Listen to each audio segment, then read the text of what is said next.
नमस्कार दोस्तों, स्वागत है आपका हमारे YouTube चैनल सांवरिया ऑनलाइन जोन में। हम पढ़ रहे थे भारत का भौगोलिक परिचय। भारत के भौगोलिक परिचय में हमने लेक्चर फर्स्ट पढ़ा, जिसमें हमने भारत का नामकरण देखा, स्थिति विस्तार देखा, जिसमें हमने भारत की लंबाई चौड़ाई देखी। लंबाई है 3214 किलोमीटर उत्तर से दक्षिण। उत्तर में इंदिरा कोयल और दक्षिण में इंदिरा पॉइंट। पूर्व से पश्चिम देखा। तो हमने दोस्तों पिछले वीडियो में थोड़ी सी गलती कर दी थी। हमने अरुणाचल प्रदेश को आंध्र प्रदेश बोल दिया था। तो ये अरुणाचल प्रदेश है जो वालांग हुआ किवितु से शुरू होती है। चौड़ाई 2933 जो किलोमीटर लंबाई है पूर्व से पश्चिम की ओर गुजरात के सरक्रिक या गौरमाता से। अब हम देखते हैं भारत की स्थलीय सीमा। तो भारत की स्थलीय सीमा है 15,200 किलोमीटर। भारत की स्थलीय सीमा 15,200 किलोमीटर जो 7 देशों के साथ लगती है। सर्वाधिक अंतरराष्ट्रीय सीमा भारत की बांग्लादेश के साथ लगती है। बांग्लादेश के साथ 4,096 किलोमीटर और भारत के 5 राज्य हैं जो बांग्लादेश के साथ सीमा बनाते हैं। पश्चिमी बंगाल, असम, मेघालय, त्रिपुरा, मिजोरम।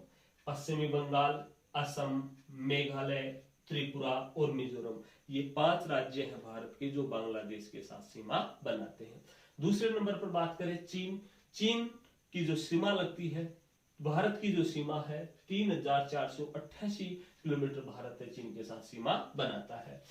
5 राज्य ही भारत के चीन के साथ सीमा बनाते हैं। जम्मू कश्मीर, हिमाचल प्रदेश, उत्तराखंड, सिक्किम, अरुणाचल प्रदेश।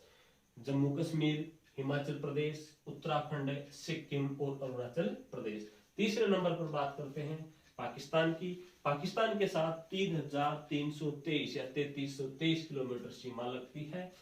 4 राज्य हैं जो भारत के 4 राज्य हैं जो पाकिस्तान के साथ सीमा बनाते हैं।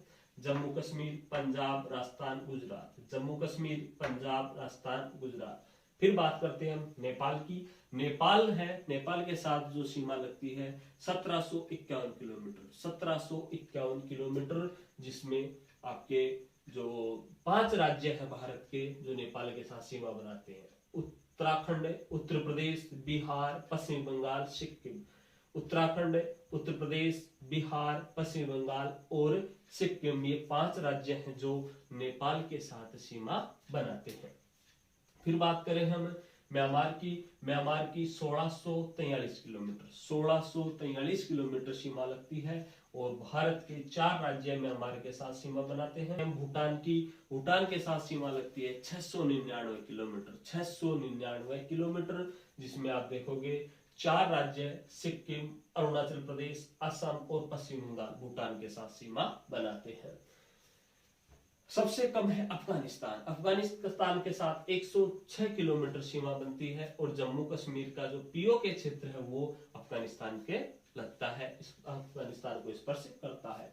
तो स्थलीय सीमा में हम देखें सर्वाधिक जो अंतरराष्ट्रीय सीमा है बांग्लादेश के साथ, सबसे कम है अफगानिस्तान के साथ। फिर यहाँ पर वो क्वेश्चन पूछ लेते हैं कई बार कि भारत के कितने देश हैं जो 3-3 राज्यों के 4-4 राज्यों के साथ सीमा बनाते हैं या 5-5 राज्यों के साथ सीमा बनाते हैं। तो 5-5 राज्यों के साथ देखो, एक तो हो जाएगा आपका बांग्लादेश हो जाएगा, एक हो जाएगा नेपाल हो जाएगा, एक हो जाएगा चीन हो जाएगा। 3 जो देश हैं 4-4 राज्यों के साथ सीमा बनाते हैं।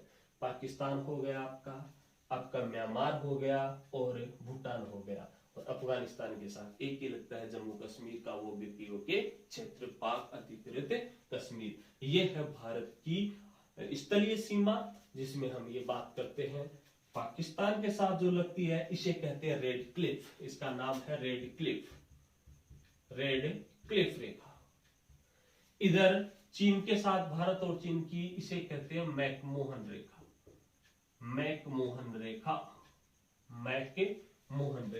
एक आती है डूरंड रेखा भारत से नहीं, डूरंड रेखा पाकिस्तान और अफगानिस्तान के साथ लगती है।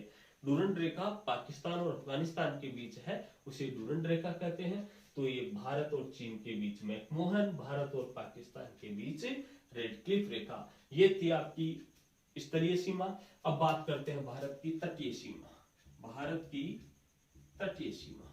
तटीय सीमा है भारत की लगभग 7516.6 किलोमीटर, 7516.6 किलोमीटर, जो 9 राज्यों व 4 केंद्र शासित प्रदेशों के साथ लगती है। 9 राज्यों और 4 केंद्र शासित प्रदेशों के साथ लगती है। 9 राज्यों की बात करें तो पहले नंबर पर आता है गुजरात। सर्वाधिक जो तटीय सीमा है वो गुजरात के साथ लगती है। तो गुजरात हो गया, महाराष्ट्र, गोवा, कर्नाटक, केरल, तमिलनाडु, आंध्र प्रदेश, उड़ीसा और ये हो गया पश्चिमी बंगाल।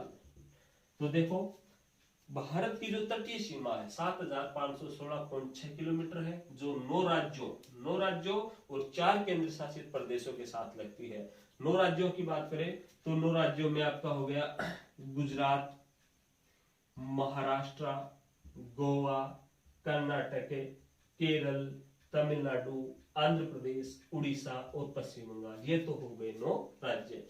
4 केंद्र शासित प्रदेशों की बात करें तो अंडमान निकोबार,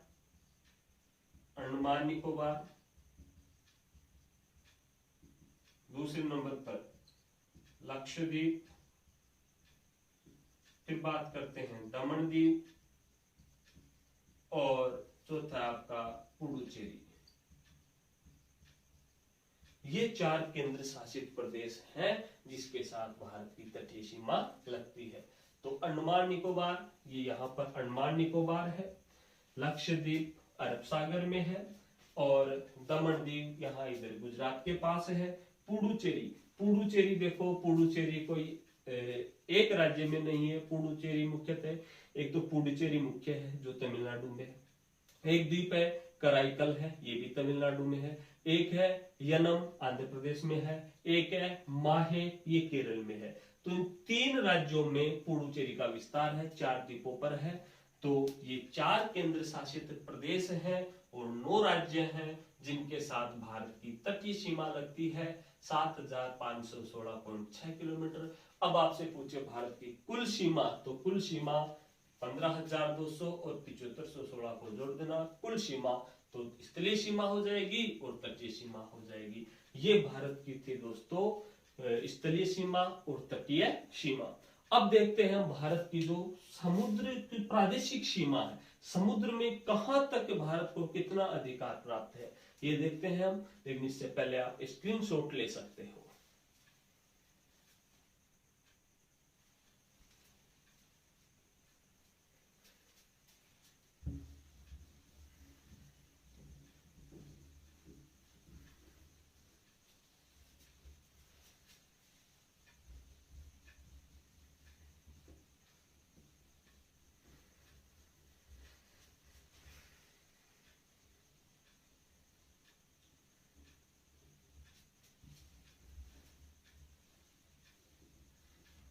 भारत की जो प्रादेशिक सीमा है उसकी बात करें, समुद्रिक सीमा है, तो देखो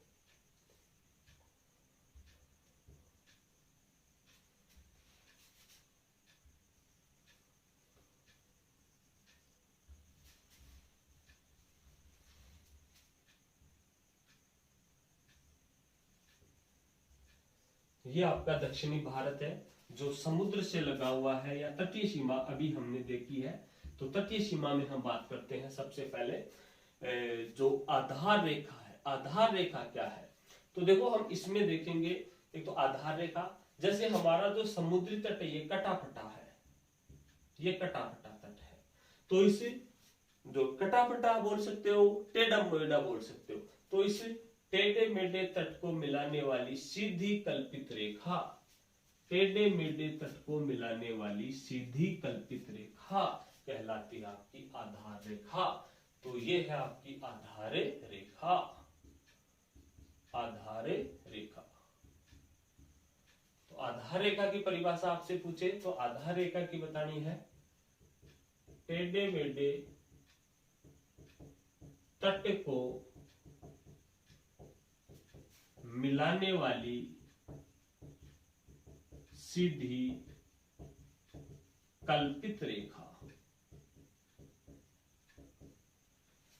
टेढ़े मेढ़े तट को मिलाने वाली सीधी कल्पित रेखा। ये टेढ़ा मेढ़ा तट है, ये कल्पित, कल्पनाएं की है, खींची हुई नहीं है, कल्पित रेखा है। टेढ़े मेढ़े तट को मिलाने वाली सीधी कल्पित रेखा आधार रेखा कहलाती है। तो ये आधार रेखा है। फिर हम बात करें, जैसे आधार रेखा को हम इंकित कर देते हैं, चिन्हित कर देते हैं, ये है आपकी आधार रेखा। आधार रेखा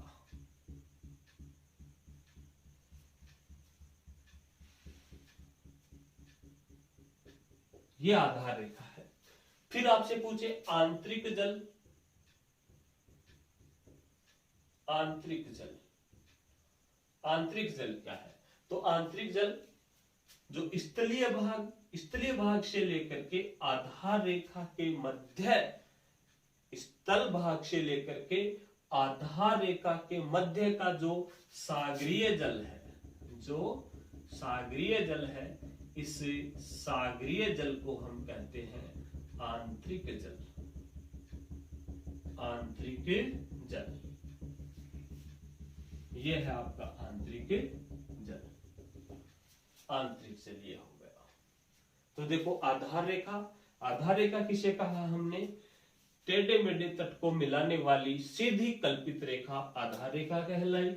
और आंतरिक जल है स्थल भाग और जो आधार रेखा है इसके मध्य स्थित सागरीय जल को हमने आंतरिक जल कहा। अब जो सीमाओं की बात करते हैं, जिसमें हम सबसे पहले देखेंगे भारत की प्रादेशिक समुद्री सीमा। एक तो है भारत की प्रादेशिक समुद्री सीमा, भारत की प्रादेशिक समुद्री सीमा। एक देखेंगे हम अविच्छन मंडल, अविच्छन मंडल या संलग्न क्षेत्र। एक देखेंगे भारत का आर्थिक अनन्य क्षेत्र, आर्थिक अनन्य क्षेत्र। और एक देखेंगे हम उच्च सागर, उच्च सागर।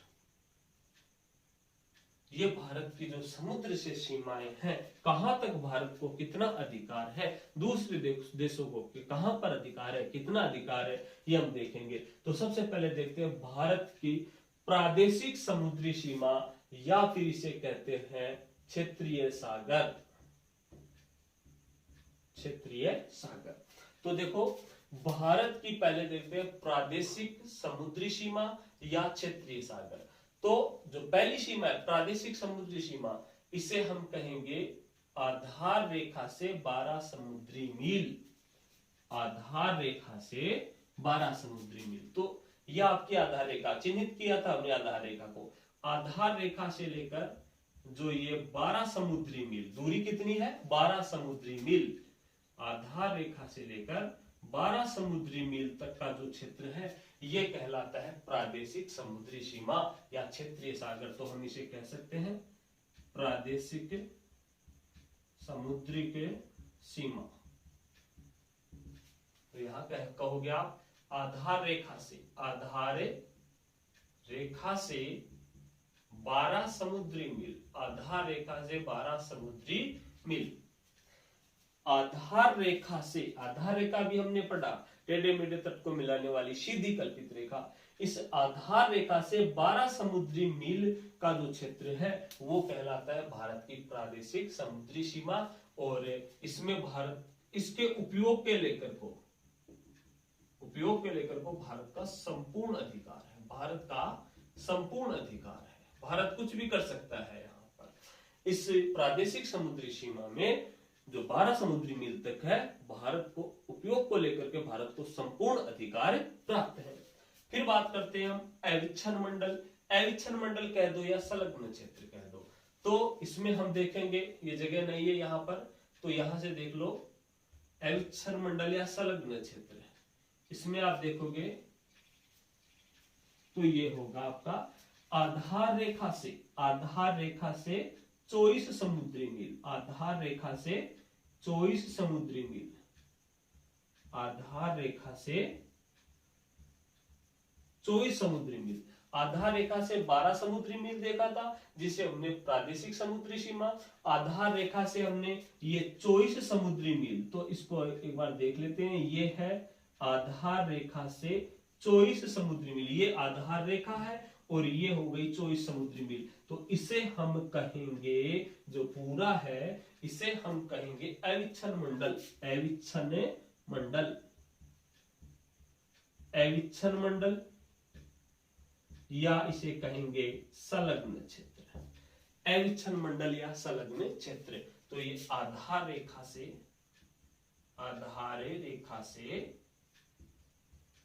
24 समुद्री मील, 24 समुद्री मील। अगर इसमें भारत को क्या अधिकार है, तो इसमें भारत को देखो साफ सफाई, सीमा शुल्क वसूली तथा वित्तीय अधिकार प्राप्त है। वित्तीय अधिकार प्राप्त है। तो देखो साफ सफाई, सीमा शुल्क वसूली और वित्तीय अधिकार है। जो 24 समुद्री मील तक है, अर्थात दूसरे देशों का कोई जहाज अगर इस सीमा से गुजरता है तो भारत उससे सीमा शुल्क जो टैक्स है वो लेता है। तो देखो अविच्छन मंडल या संलग्न क्षेत्र आधार रेखा से 24 समुद्री मील तक भारत को यह अधिकार है कि वह साफ सफाई कर सकता है, सीमा शुल्क वसूली कर सकता है और कई प्रकार के जो वित्तीय अधिकार है भारत को प्राप्त है। फिर बात करते हैं आर्थिक अनन्य क्षेत्र। तो आर्थिक अनन्य क्षेत्र की बात करें तो ये यहां से लेकर के ये पूरा हो जाएगा आधार रेखा से 200 समुद्री मील। आधार रेखा से 200 समुद्री मील, ये आधार रेखा है। आधार रेखा से ये 12 समुद्री मील हो गई जिसे प्रादेशिक समुद्री सीमा, 24 समुद्री मील है संलग्न क्षेत्र और ये 200 समुद्री मील है। तो आधार रेखा से 200 समुद्री मील, ये आधार रेखा से 200 समुद्री जो मील है इसे हम कहते हैं भारत का आर्थिक अनन्य क्षेत्र। आर्थिक अनन्य क्षेत्र, भारत का आर्थिक अनन्य क्षेत्र। तीसरी सीमा है भारत का आर्थिक अनन्य क्षेत्र जो आधार रेखा से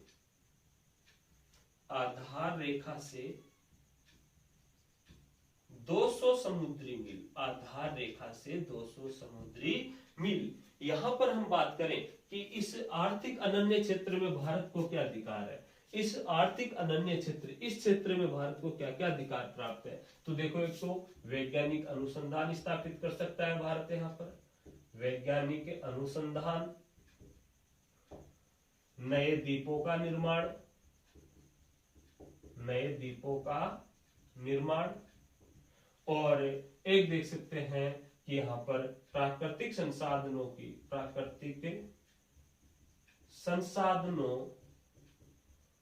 के विदोहन की छूट है।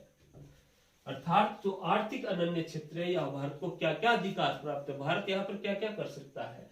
वैज्ञानिक अनुसंधान स्थापित कर सकता है इस क्षेत्र में, नए द्वीपों का निर्माण कर सकता है और प्राकृतिक संसाधनों के विदोहन की छूट है। यहाँ पर प्राकृतिक संसाधनों का विदोहन यहाँ पर हम कर सकते हैं। और चौथी जो सीमा है ये उच्च सागर। ये उच्च सागर है 200 समुद्री मील के बाद। 200 समुद्री मील के बाद का जो क्षेत्र है ये उच्च सागर आता है। तो ये 200 समुद्री मील, देखो ये आधार रेखा हो गई, ये 12 समुद्री मील हो गई, ये 24 समुद्री मील हो गई और ये 200 समुद्री मील। और 200 समुद्री मील के बाहर का जो क्षेत्र है ये उच्च सागर है। ये उच्च सागर है, बाहर का क्षेत्र है जो उच्च सागर, ये उच्च सागर है।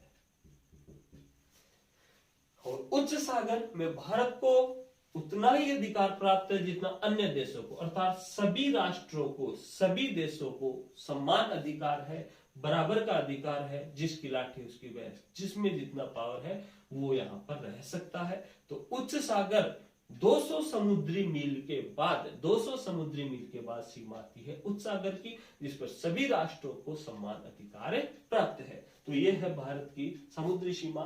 समुद्री सीमा में हम देखते हैं पहले तो दो याद रखना, दो बातें। एक तो है आधार रेखा। आधार रेखा किसे कहेंगे? टेढ़े मेढ़े तट को मिलाने वाली सीधी कल्पित रेखा। टेढ़े मेढ़े तट को मिलाने वाली सीधी कल्पित रेखा क्या कहलाई? आधार रेखा। आंतरिक जल, आंतरिक जल है मुख्य भूमि और आधार रेखा के बीच, मुख्य भूमि और आधार रेखा के बीच जो आंतरिक जो जलीय सागर है, सागरीय सॉरी जल, सागरीय जल है, सागरीय जल है, इस सागरीय जल को हमने आंतरिक जल कहा।